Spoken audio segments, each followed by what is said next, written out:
কাঁকুড়ের মোরব্বা কিভাবে বানানো হয় চলুন তার টিপসগুলো আপনাদের সাথে শেয়ার করি। পাহাড়ে শীতকালে এক বিশেষ ধরনের সবজি তৈরি হয়, ভারী দেহ, ভেতর ফাঁপা, বাইরে সাদা আস্তরণ, আর এটাই হলো কাঁকুড়।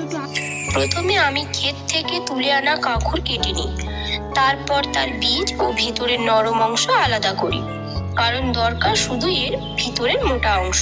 এরপর কাঁকুড়ের খোসা ছাড়িয়ে ছোট ছোট টুকরো করে কেটে নিই। এই টুকরোগুলো সারা রাত কলি চুনে ভিজিয়ে রাখি, যাতে টুকরোগুলো হালকা ও নরম হয়।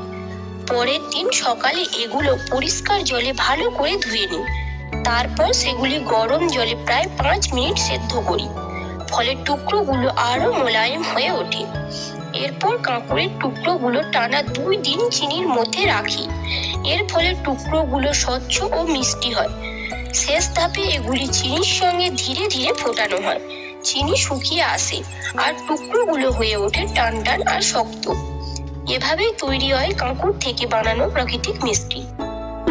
লাইক করো, সাবস্ক্রাইব করো আর একটি সুন্দর কমেন্ট করতে ভুলে যেও না।